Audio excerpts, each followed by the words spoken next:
Zaheerabad Congress MP అభ్యర్థి సురేష్ షెట్కర్ నేడు nomination వేయనున్నారు.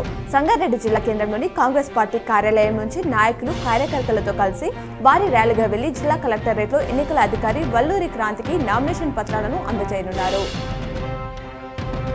KCR ముఖ్యమంత్రిగా ఉన్న రోజుల్లో కరెంటు కోత లేకుండా ప్రజలు జీవించారని మాజీ ఎమ్మెల్యే గణేష్ గుప్తా అన్నారు. కాంగ్రెస్ పార్టీ అధికారంలోకి వచ్చిన తర్వాత రోజుకు 10 సార్లు కరెంటు కోత విధిస్తున్నారని విమర్శించారు.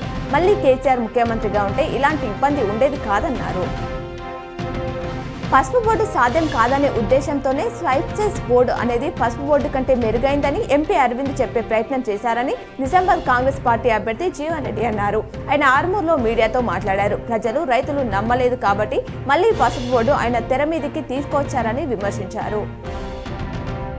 ఉమ్మడి నిజామాబాద్ జిల్లాలో విశ్వ హిందూ పరిషత్ బజరంగ్ దళ్ ఆధ్వర్యంలో హనుమాన్ జయంతి వేడుకలు వైభవంగా జరిగాయి. తెల్లవారుజాము నుంచే ఆంజనేయ స్వామి ఆలయాలకు భక్తజనం పోటెత్తారు.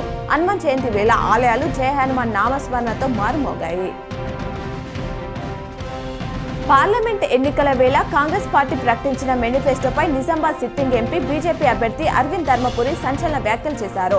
మంగళవారం బోధనలో ఆయన మీడియాతో మాట్లాడారు. మేనిఫెస్టోలో పేజీ నంబర్ 9.345 ప్రకారం హిందువుల రిజర్వేషన్ ఆస్తులు, భూములు, ప్లాంట్లు అన్ని దోచి ముస్లింలకు పెడతామని స్వీపింగ్ స్టేట్మెంట్ ఉందని ఆరోపించారు. నిజామాబాద్ లోక్సభ నియోజకవర్గ స్థానానికి మంగళవారం 16 నామినేషన్లు దాఖలయ్యాయని రిటర్నింగ్ అధికారి జిల్లా కలెక్టర్ రాజీవ్ గాంధీ హనుమంత్ తెలిపారు. వివిధ పార్టీల తరపున అభ్యర్థులు, స్వతంత్ర అభ్యర్థులు నామినేషన్లు వేసినట్లు పేర్కొన్నారు. కాగా ఇప్పటి వరకు 26 మంది అభ్యర్థులు మొత్తం 44 నామినేషన్లు దాఖలు చేశారని కలెక్టర్ వెల్లడించారు. తెలుగు రాష్ట్రాల్లోని పాఠశాలలకు నేటి నుంచి వేసవి సెలవులు మొదలు కానున్నాయి. జూన్ 12న స్కూళ్లు పునఃప్రారంభమవుతాయి. సెలవులో ప్రైవేట్ స్కూళ్లు ప్రత్యేక తరగతులు నిర్వహిస్తే కఠిన చర్యలు తీసుకుంటామని ఉన్నతాధికారులు ఆదేశాలిచ్చారు.